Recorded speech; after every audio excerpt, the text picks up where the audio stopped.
If you believe that controlling a $9 billion empire requires a lifetime of executive experience, a wall of Ivy League degrees, and decades of brutal corporate warfare, you are completely wrong. In the heart of Silicon Valley, where the world's most brilliant minds gather to build the future, the rules of power were entirely rewritten by someone who technically did not even exist in the established corporate world. A 19-year-old college dropout, a girl with no medical degree, no formal business training, and nothing but a carefully stolen aesthetic. Yet for over a decade, she managed to completely hypnotize the world's most powerful politicians, billionaires, and military generals. They did not just invest their immense wealth in her vision, they obeyed her authority. They protected her secrets as if their own lives depended on them. This is not merely a story of financial fraud or a typical tech startup that grew too fast and failed. This is the ultimate case study of supreme psychological manipulation. It is an exploration of how an illusion can become so massive that reality itself is forced to bend around it. Today we pull back the curtain on the darkest deception in tech history. A multi-billion-dollar empire ruled not by science, but by pure psychological warfare. Welcome to the empire of the phantom. To understand how this impossible illusion began, we have to look at the psychological landscape of Silicon Valley in the early 2000s. The tech world was deeply obsessed with a specific archetype, the young rebellious college dropout who changes the world. Society had watched Bill Gates, Steve Jobs, and Mark Zuckerberg conquer the globe without a university degree. Investors were no longer looking for traditional businessmen with grey hair and conservative suits. They were desperate to find the next young visionary, the next chosen one before anyone else did.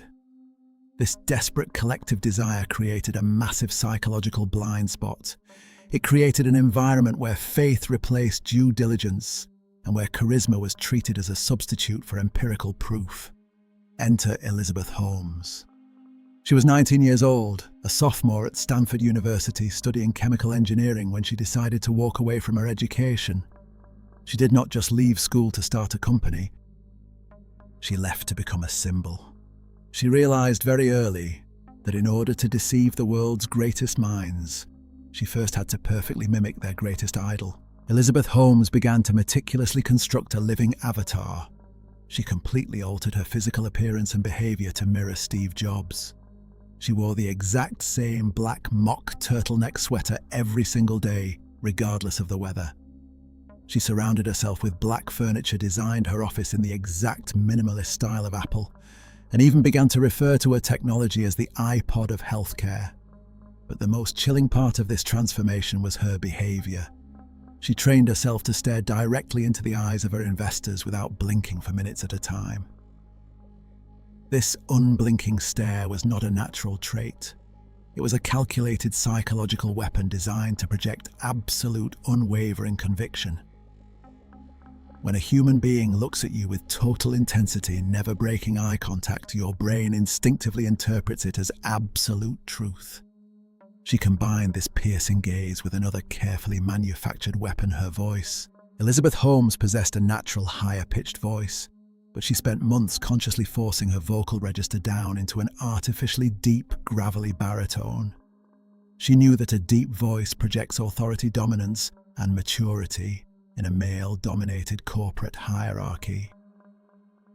Through this calculated performance, a 19-year-old girl effectively erased her true identity and replaced it with a mesmerizing, authoritative phantom that Silicon Valley had been praying to find. With her new avatar fully operational, Elizabeth Holmes set out to sell a vision that was as beautiful as it was impossible. She claimed that her company Theranos had invented a revolutionary technology that could perform hundreds of medical tests from high cholesterol to advanced cancer using just a single drop of blood drawn from the tip of a finger. No more massive needles, no more tubes of dark blood, no more days of painful waiting. She called her proprietary machine the Edison. In her public speeches, she framed this technology not as a commercial product, but as a humanitarian revolution. She told heartbreaking stories of losing loved ones to illnesses that were detected too late.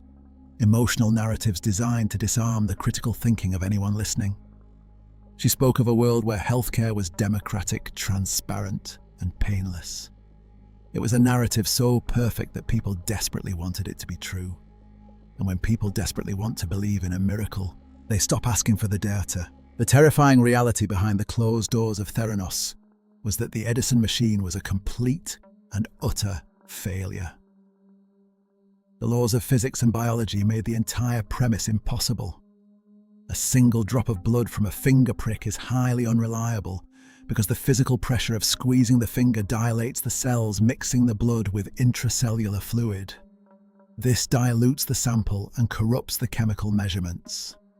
Furthermore, trying to run hundreds of distinct chemical reactions on a microscopic volume of blood is impossible without diluting the sample to a point where the target molecules become completely undetectable.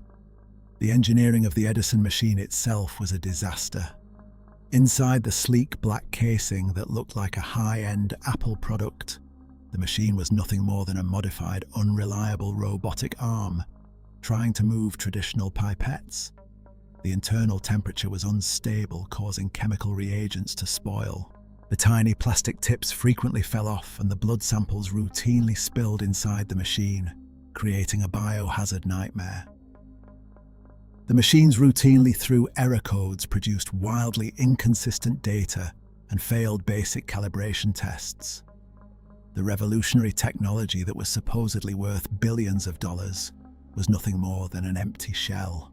But Elizabeth Holmes understood that a lack of working technology was merely a technical problem, whereas maintaining the illusion was a psychological one. To bridge the massive chasm between her promises and reality, she implemented a system of absolute totalitarian secrecy inside her headquarters. She divided her company into isolated compartments. The engineers were strictly forbidden from speaking to the clinical scientists. The software developers were banned from entering the laboratory floors. Employees were forced to sign extraordinarily aggressive non-disclosure agreements that threatened them with immediate financial ruin if they ever discussed their work outside their specific room. Security guards escorted staff members everywhere, and internal emails were constantly monitored by automated tracking software. Holmes told her employees that this extreme paranoia was necessary to protect their world-changing secrets from rival medical giants who wanted to steal their intellectual property. In reality, this compartmentalization was designed to prevent her own staff from putting the pieces of the puzzle together. She knew that if the left hand ever found out what the right hand was doing, the entire illusion would instantly shatter into dust.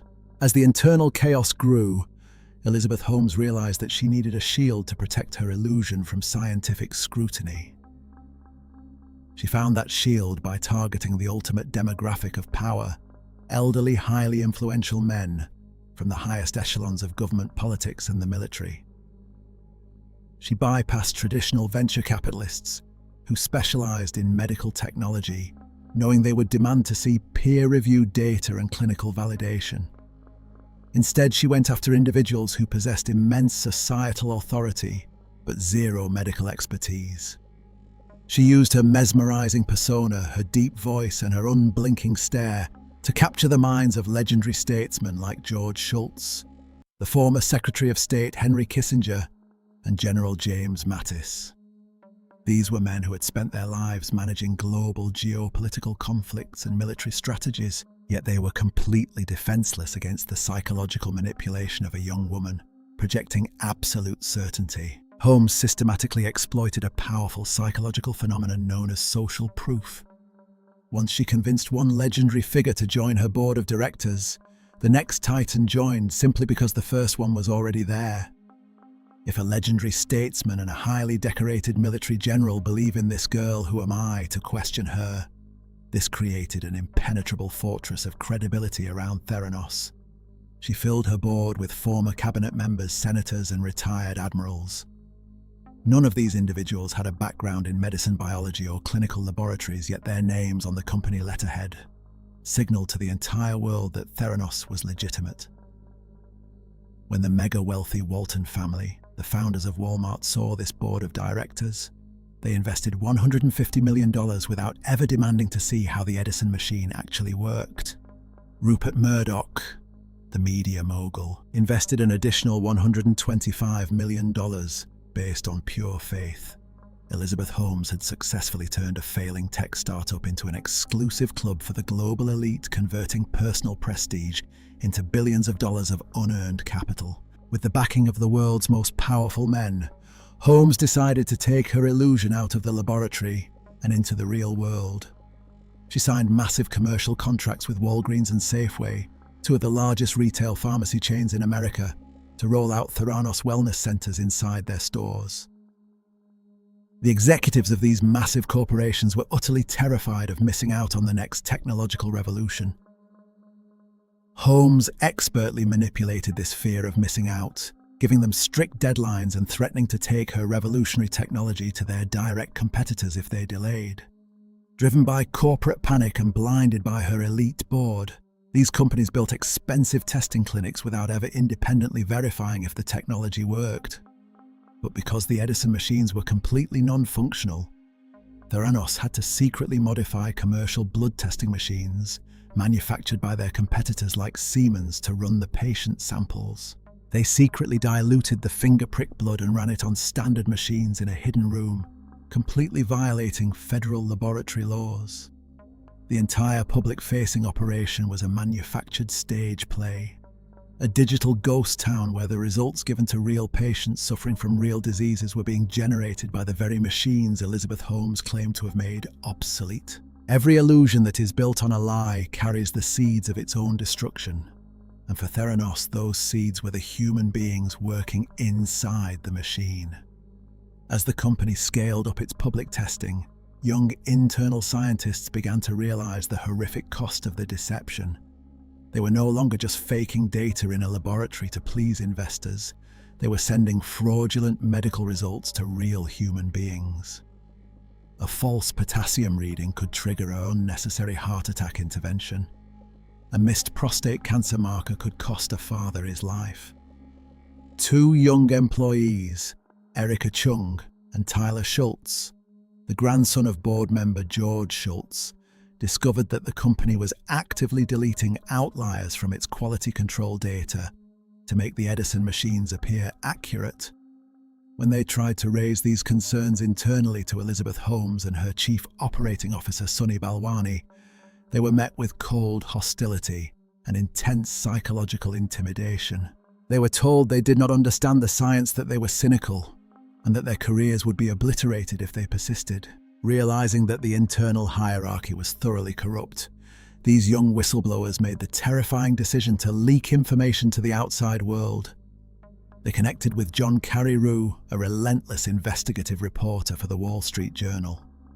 Carreyrou spent months conducting a deeply secretive, dangerous investigation, piecing together the fragments of the conspiracy. As Holmes caught wind of the journalists' movements, she unleashed the full, terrifying power of her billionaire-backed empire. She hired David Boies, one of the most aggressive and feared trial lawyers in American history. Theranos deployed private investigators to follow the whistleblowers, tracking their movements, staking out their homes, and delivering massive, threatening legal letters to their doorsteps.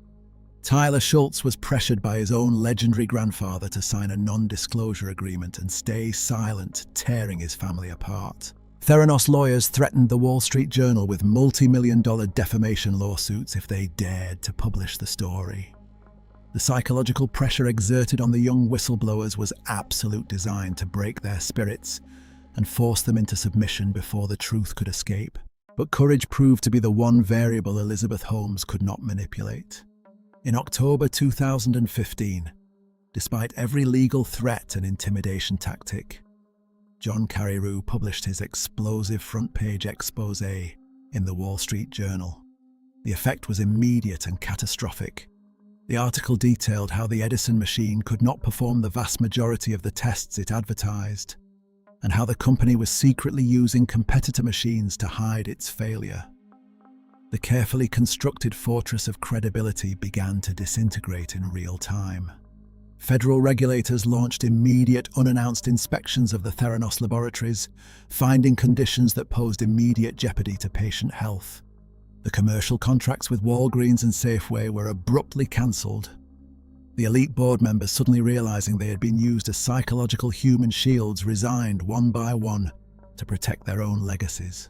The $9 billion valuation collapsed to zero, leaving investors ruined and the entire tech world in a state of absolute shock. The illusion had finally collided with the unyielding wall of objective reality. The final act of Elizabeth Holmes' psychological drama played out inside a sterile federal courtroom. Even as her empire lay in ruins, Holmes attempted one final desperate psychological maneuver. During her high-profile trial, she completely abandoned her signature black turtlenecks and her artificially deep voice. She appeared in court wearing soft, loose-fitting suits, projecting the image of a vulnerable, naive young woman who had simply fallen under the controlling influence of her older business partner. She tried to manipulate the jury's perception just as she had manipulated the old men on her board, shifting the blame to her managers and laboratory directors. But in January 2022, the ultimate illusion finally collided with reality. The jury was no longer under the spell of the phantom. Elizabeth Holmes was found guilty on multiple counts of wire fraud and conspiracy. The woman who was once celebrated as the youngest self-made female billionaire in history was sentenced to more than 11 years in a federal prison. The multi-billion-dollar empire vanished, leaving behind nothing but empty laboratories and ruined investors. The phantom empire of Theranos is gone, but the human psychological vulnerabilities that allowed it to rise remain completely unchanged. Next time someone walks into your room with a beautiful promise, ask yourself, are you listening to the truth or are you just falling for the voice of another phantom? If you want to uncover the next masterclass of corporate deception and psychological warfare, hit the subscribe button and turn on notifications. The next case file is already open.